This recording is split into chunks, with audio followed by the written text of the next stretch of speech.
पाकिस्तान की आवाम को मतलब एक तरीके से लूटा है, और बाकी हमारे साथ में भी इन्होंने जो व्यवहार किए हैं वो किसी भी हालत के अंदर वो एक्सेप्टेबल नहीं हो सकते हैं। तो अब देखिए, जहां तक नदी का सवाल है, हम लोगों ने भाईचारे के अंदर इनको एक वो दे दिया था कि ठीक है यार, हमारा 20% पानी जो वो भी आप ले लो, पर वो इनका थोड़ी है, वो तो हमारा है। 20% पानी नदियों का हमारा है, हमने इस्तेमाल नहीं किया तो जाने दिया। अब अगर हम रोक रहे हैं तो इनको तकलीफ हो रही है, हमारे पानी पे भी। अरे पानी चाहिए तो भीख मांगो ना, जैसे आप सऊदी अरब में जाके मांगते हो, कहीं पे मांगते हो, इंडोनेशिया में मांगते हो, कतर में तुर्की में जाके मांगते हो, तो हमारे से भी हाथ जोड़ के बोलो भाई पानी दे दो, तो शायद हम लोग आपको भाईचारे के अंदर थोड़ा सा एक्सेप्ट कर लें। लेकिन नहीं, दादागिरी करनी है, लड़ाई की बातें कर रहे हैं, हम लड़ाई करेंगे। अब देखिए, इनके पास में, इनको ये समझना चाहिए, 80% से ज्यादा इनकी जो इनके जो इकोनॉमी है ना, वो जीडीपी, वो एग्रीकल्चर बेस्ड है। इनकी टेक्सटाइल्स, इनका जितने भी वहां पे मतलब आप लगा लीजिएगा, जो तरक्की है हो नहीं, थोड़ी बहुत कर सकते थे ये, या जिंदा है आज की तारीख में, ये पानी पर है। पर इन्होंने जहां से भी ये पानी आ रहा है उन सब देशों से दुश्मनी कर ली। भारत से की तो हमने कहा भी ठीक है, फिर सिंधु से लेके, सिंधु सिंधु नदी से लेकर के, झेलम से लेकर के, हम अपना पानी 20% तो रोक ही देंगे, बाकियों में भी रोकेंगे। उधर अफगानिस्तान से पंगा ले लिया। अफगानिस्तान ने कहा ठीक है, अभी कुनार नदी के ऊपर भारत से मिलकर डैम बना रहा है वो, कंधा क्या नाम, काबुल नदी पे तो बना ही चुका है पहले से, उधर से भी पानी रोक दिया। अभी आप दिखा रहे थे ना कि न्यूज के सिंध सिंध क्या नाम, सिंध के अंदर एक वो है दद्दू कैनाल। दद्दू कैनाल में पानी इसलिए नहीं है क्योंकि इनकी जो सेना है ना, उन्होंने एक ग्रीन बेल्ट का प्रोजेक्ट बनाया है पैसे कमाने के लिए, पंजाब और सिंध के बॉर्डर के ऊपर सेंटर में, और एक कैनाल बना डाली। जो पानी इनकी आवाम को जाना था सिंध के अंदर, वो सारा पानी ये इरशाद साहब की सेना उधर लेके चली गई, इनके इनके इनके जनरल साहब पैसा कमाने के लिए। ये ये चक्कर इनका आपस में ही, इनका कोई सेटलमेंट नहीं है, कोई प्लानिंग नहीं है, आवाम के बारे में सोचते नहीं है। लेकिन डेफिनेटली जिस प्रकार से भी पानी की किल्लत इनको आने जा रही है, ये हमसे लड़ते रहे, बहस करते रहे, उससे इनका कोई भला नहीं होने वाला। इनको ये सोचना ही पड़ेगा कि अगर आपको पानी चाहिए तो आपको अपने पड़ोसियों के साथ में एक इज्जत और एहतराम से बात करनी पड़ेगी, उनसे उनसे संबंध बना के रखने पड़ेंगे। नहीं तो आने वाले टाइम में जो जितना आपका उतने तो मिलेगा। और रही बात लड़ाई की धमकी, ये देखिए, ये थोड़े चिड़े हुए बैठे हैं। अभी भारत ने पहला जो हमारा न्यूक्लियर क्या कहते हैं स्टैंड था कि no use for no first use वाला, हम लोगों ने 12 के करीब अपने न्यूक्लियर वॉरहेड्स लगा के खड़े कर दिए, कुछ सबमरीज में, कुछ कैनिस्टर्स के अंदर, और कुछ अंडरग्राउंड सिलोज के अंदर। पर हमारा कहना यह है कि बहुत हो गया ये सीधापन। अभी अगर चारों तरफ से हम डकैतों से घिरे बैठे हैं तो सीधेपन से हम करेंगे क्या? तो एक तो इनको खुद ने उसमें आ गई। तीसरा, हमने 3 फ्रैगरेट्स अभी उतारी बना के पानी के अंदर, नेवी को दी हैं। इनके अंदर जलजला आ रखा है, और ऊपर से बलूचिस्तान से लेके, आपके पास यार, अफगानिस्तान से लेकर के, खैबर पख्तूनख्वा से लेके, और अब हमारा जो पाकिस्तान ऑक्यूपाइड कश्मीर, हमारे भाइयों ने वहां पे जहां रावलकोट के अंदर इनके खिलाफ आवाज उठाई, और जहां इन्होंने 250 के करीब निहत्ते हमारे भाइयों को मारा है, वो बदला तो हम लेंगे, इनसे छोड़ेंगे नहीं इनको। वो इन सब चीजों से झूठ बोल रहे हैं आप, इनको सबक नहीं मिल रहा, बौखलाए पड़े हैं, बौखलाए पड़े हैं, बस बौखलाए हुए। कर्नल झूठ बोल रहे हैं। हामिद साहब, डॉक्टर हामिद खान, आप म्यूट पर हैं। हामिद साहब आप म्यूट पर हैं, अनम्यूट करिए हामिद साहब। देखिए, मैंने कर्नल साहब का पूरा भाषण सुना है, अब मुझे भी 2 मिनट दीजिएगा। बिल्कुल लीजिए आप, बिल्कुल। बात यह है कि पूरी दुनिया के एक एस्टैब्लिश लॉ है कि फ्लोइंग वाटर के ऊपर किसी का हक नहीं होता। बिल्कुल ऐसे ही जैसे आज स्ट्रेट ऑफ हॉर्मुज के ऊपर ईरान को कहा गया कि जी आप राइट नहीं, टैरिफ या टैक्स नहीं लगा सकते। जो सिंध तास मायदा है, आपने स्टेटमेंट दिया। अच्छा, आपका कहना है ईरान गलत कर रहा है, राइट? आपने कहा कि ईरान गलत कर रहा है, हमें ठीक है याद रखना स्टेटमेंट। आप इंतहाई गलत बात कर रहे हैं, आप मुझे बोलने दें प्लीज। Thank you. मैं नहीं बोला आपके भी, मैं तो वही बोल रहा हूँ जो आप बोल रहे हैं, प्लीज। आप फिर बोल रहे हैं, फिर मुझे ना बुलाया करें, बात खत्म हो जाती है। कर्नल साहब सुनते हैं, कर्नल साहब। हाँ बोलिए आप मेहरबानी करके बोलिएगा ना please. Doctor Hamid please go ahead. Doctor Hamid, नाराज होने की बात नहीं है, हम दोनों दोस्त नहीं, कमाल है ना यार, 20 मिनट का भाषण सुना है, बकवास सुनी है। अच्छा, अगली बात ये है, आप क्या कर रहे हो अभी?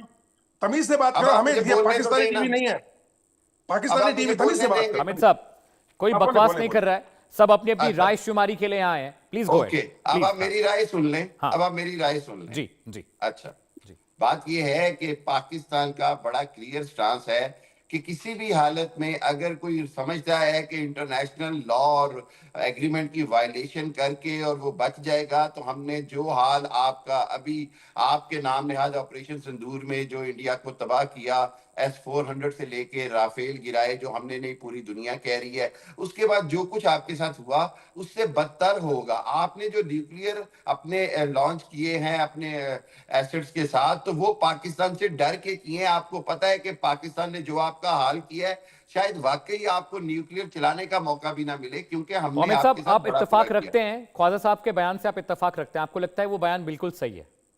देखिए, सर्वाइवल का मैटर है ना। देखिए, अगर मेरे सर्वाइवल के ऊपर आप आएंगे और अगर आप कहेंगे जी कि आप पानी बंद कर दें और हम उस पे चुप रहेंगे, तो ये नामुमकिन है। बड़ी क्लैरिटी से बात है कि पाकिस्तान पानी के ऊपर अगली जंग लड़ने को तैयार है और पूरी दुनिया पाकिस्तान का साथ देगी। आज पूरी दुनिया में इंडिया अकेला है अपनी इसी फाशिस्ट आइडियोलॉजी की वजह से, इसी हिंदुत्व आइडियोलॉजी की वजह से। हकीकत ये है कि आज अगर कॉकरोच पार्टी पूरे दिल्ली पर कब्जा कर रही है, आज पूरे पंजाब, इंडियन पंजाब का किसान अगर पूरे इंडिया पे आ रहा है, तो इसलिए कि दिल्ली सरकार ने आतंक मचाया हुआ है, दिल्ली सरकार ने एक फाशिज्म बिछाया हुआ है, एट्रोसिटीज की हुई हैं, उसके नतीजे में वहां के नैरेटिव मत लोग बदलो अब हामिद, लाइन इंडिया पे आओ, से और टॉपिक पे आओ। मोदी से जान छुड़ाना चाहते हैं। ठीक है अमित अब साहब। वहां के लोग मोदी से जान छुड़ाना चाहते हैं। मैं नहीं कहता, मैं तो खुद कहता हूं कि पाकिस्तान और इंडिया के दरमियान नॉर्मलाइज रिलेशन होने चाहिए। वो रिलेशन जो होंगे वो तभी होंगे जब ये मैड जो है मोदी, अमित शाह और अजीत देवल जो हैं, ये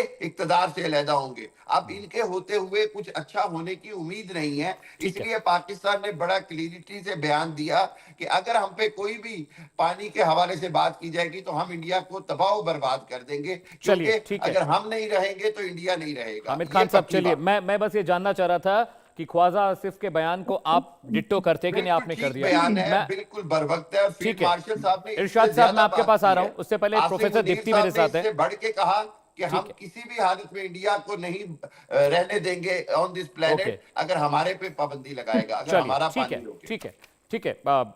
हामिद साहब, आपका पॉइंट मैंने समझ लिया। प्रोफेसर दीप्ति तनेजा, अ, मुझे लगा था कि हामिद साहब चूंकि स्ट्रेटेजिक अफेयर्स एक्सपर्ट है, पूरी दुनिया के जो मसले हैं उनको वो ट्रैक करते हैं, डिप्लोमेटिक कम्युनिकेशन को बहुत करीब से समझते हैं। मैं बहुत दिन से इनको जानता भी हूँ हामिद साहब को। लेकिन अब ख्वाजा आसिफ का जो बयान है, उसे लेकर सिंधु जल समझौते को लेकर जो अभी नैरेटिव पाकिस्तान में चल रहा है, उस पर आपको क्या लग रहा है? ये क्या आपको लगता है सही बयान था? क्या इस तरह से लड़ाई झगड़े के जरिए पानी का मसला सॉल्व हो जाएगा? नमस्कार अमित जी और सभी को पैनलिस्ट को भी। हामिद भाई, ऑनेस्टली जैसे कि अमित जी ने कहा कि आपको मेरे को जियोपॉलिटिकल एक्सपर्ट्स की तरह बुलाया गया है, आप पाकिस्तान से हैं, मैं भारत से हूं, लेकिन बात हमें एटलीस्ट जियोपॉलिटिकल एक्सपर्ट्स की तरह करनी चाहिए, अपने एग्जैक्टली। सेंटिमेंट्स में नहीं करनी चाहिए। एग्री। तो जो आपने बातें बोली मुझे बड़ी हैरानी की भी बातें लग रही थी। आप कैसे, आप जो फ्लोइंग रिवर वाटर को स्ट्रेट ऑफ हॉर्मुज के साथ कंपेयर कर रहे हो, मतलब it is actually comparing apples with oranges. क्योंकि अगर आपके नो, हिसाब से इट इज चले द तो Columbia reality. River treaty, sir मैं आपके बीच में नहीं बोली थी ना, तो कोलंबिया रिवर ट्रीटी जो है, नाइल रिवर ट्रीटी जो है, डेन्यूब रिवर ट्रीटी जो है, वो सब तो होने ही नहीं चाहिए। आप वहां पे स्ट्रेट्स को कैसे आप फ्लोइंग रिवर वाटर के साथ कंपेयर कर सकते हो? सर नंबर वन, ये जो जियोपॉलिटिक्स का बेसिक एक प्रेमाइस है, मैं पहले वो आपको एक क्लैरिटी दे दूं। अब बात रही सेंटिमेंट्स की, तो सर जितने पाकिस्तान के सेंटिमेंट्स आप में हैं, उतने ही भारत के सेंटिमेंट्स मुझ में हैं। एक बात शायद आप लोगों ने नोट करी हो ना करी हो, मैंने नोट करी। आज ये पहले शायद इंसान हैं जिन्होंने नाम लिया मोदी जी का, अमित शाह का और साथ साथ अजीत डोभाल का भी, क्योंकि वो जानते हैं कि इन लोगों के रहते ये नया भारत जो है ये चुप नहीं बैठता है, ये ऐसा नहीं करता Exactly. है कि आप 26/11 करें तो हम चुपचाप आके आपके साथ एक ट्रीटी साइन करते हैं जिसमें हम मैं बोलते जवाब हैं कि दूंगा। मेमोरेंडम ऑफ अंडरस्टैंडिंग में। तो सर ये चीजें नहीं चलती हैं। जैसे कि कर्नल नैन ने भी कहा कि आप बाकी देशों में तो जाते हो, मेरा लोन, आपको वहां का लोन रीपे करना है यूएई से, तो जाके सऊदी से लोन मांग लेते हो, युद्ध खत्म होने के बाद सऊदी में अपने प्लेन्स भेज देते हो। कौन सी ट्रीटीज को आप मानते हो, कौन सी नहीं मानते हो, वो आप ही जानते हो। तो यह आतंक और शांति वाली चीजें साथ नहीं चल सकती हैं। ये इंडस वाटर ट्रीटी मैं इसका बिल्कुल जवाब एक प्यार और एक समझौते के तहत आपको दे दी गई थी। सही मायने में अगर बिल्कुल क्रूड तरीके से बोलूं तो एक एहसान करके, एक भाईचारे और एक आपसी चारे में एक पड़ोसी होने के नाते आप पे दया करके आपको दे दी गई थी, लेकिन अब उस आपसी भाईचारे की परिस्थिति को आप नहीं समझते हो, उसकी अहमियत आप नहीं जानते हो, तो बिल्कुल भी जैसे माननीय प्रधानमंत्री मोदी जी ने देखिए, कहा कि मैं ब्लड एंड छोटा सा वाटर जवाब कैन नॉट दूंगा। हामिद साहब अभी आपने इरशाद साहब के पास बोल जाऊंगा। रहे थे, मैं हाँ, नहीं बोली सॉरी। ना, तो blood and water can not flow together sir. बिल्कुल आप अगर समझौते की तरह बात करना चाहते हैं तो समझौते की तरह कीजिए। आपको लगता है कि कभी उरी कर दो, कभी पहलगांव कर दो, कभी पुलवामा कर दो, और बीच में अभी जैसे आप लोग आतंकी बयान दे रहे हो सर, ऑपरेशन सिंदूर में जैसे कि कर्नल नैन ने कहा कि आप ना व्हाट्सएप पे बैठे बैठे और सोशल मीडिया देखते देखते ये जहाज गिरा दिया, वो जहाज गिरा दिया कर रहे थे, और पूरा देश नहीं, पूरा वर्ल्ड नहीं बोल रहा था, ये केवल आपका सोशल मीडिया, और जिनको आप ट्रंप को जाके आप नोबेल प्राइज की उपाधि देना चाह रहे थे, केवल उन्हीं के हवाले से ये खबरें आ रही थी, और बाकी पूरे विश्व से कहीं नहीं आ रही थी। आज भी भारत की जो मिलिट्री स्ट्रेंथ है कहीं ज्यादा है पाकिस्तान से, क्योंकि ओवर द इयर्स आप अभी $1 ट्रिलियन इकोनॉमी पे भी नहीं पहुंचे हो सर। अभी आप $420 बिलियन की मात्र इकोनॉमी हो, आपने अपने वाटर रिसोर्सेज को बढ़ाया नहीं, आप उसमें भी 70% डेट जीडीपी रेशो 70 से ज्यादा परसेंट पे हो, और वो भी आप इसकी टोपी उसके सर्च कर रहे हो, 123% आपका डेट सर्विसिंग रेशो चल रहा है। तो आपके जो इकोनॉमिक फंडामेंटल्स एंड पैरामीटर्स हैं वो इतने खराब हैं कि आप युद्ध की बातें तो करते बहुत अच्छे नहीं लगते हो, एंड डेफिनेटली अगर आप ऐसा कुछ करोगे तो आपको ये चीज नहीं समझ आ रही कि आपको प्रॉक्सी बना के यूज किया जाएगा, चाहे वो चाइना हो चाहे अमेरिका हो, आपकी कंट्री बिल्कुल धजियां उड़ जाएंगी अगर आप इंडिया वर्सेस पाकिस्तान की मिलिट्री स्ट्रेंथ की बात करते हो तो। ठीक है प्रोफेसर दीप्ति, मैं इरशाद भाई के पास जाता हूँ। इरशाद अहमद साहब बड़े ज़हीन लीडर हैं और बहुत वक्त से पॉलिटिक्स में एक्टिव हैं।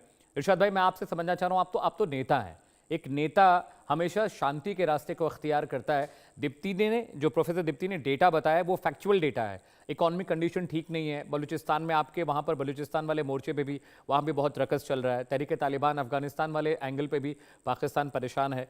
ऐसे में आप भारत को ये धमकी देते हैं कि आप जंग करेंगे, और पहला जो रूल यही है कि होर्मुज स्ट्रेट इंटरनेशनल सी रूट है, वो एक नदी नहीं है, वो कोई नहर नहीं है, कोई नाला नहीं है जिस पर जो पूरी दुनिया में कॉमन हो जाए। मुझे लगा था कि शायद हामिद साहब थोड़ा सा स्ट्रेटेजिकल तरीके से इस पूरे मामले को समझेंगे, लेकिन उन्होंने डिफेंस मिनिस्टर से भी ज्यादा नीचे गिरकर उन्होंने बोला हम मार देंगे, हम पीट देंगे। स्ट्रेटेजिक अफेयर्स एक्सपर्ट ऐसे काम नहीं करता। और रही बात मोदी डोभाल साहब की, तो उन्होंने नाक में दम कर रखा है, इसलिए पाकिस्तान शायद परेशान। लेकिन मैं आपके पास आ रहा हूं इरशाद भाई, आपके हिसाब से क्या कम्युनिकेशन इसका एक सॉल्यूशन हो सकता है बनिस्बत की युद्ध के, लड़ाई झगड़े के? क्या बातचीत के जरिए चीजें बेहतर हो सकती हैं पानी के मसले पर? बहुत शुक्रिया जी। पहले तो मैं आपसे अर्ज करूंगा, देखिए हमारे तो डिफेंस मिनिस्टर के एक छोटे से क्लिप पे आपने इतना वावेला मचाया हुआ है।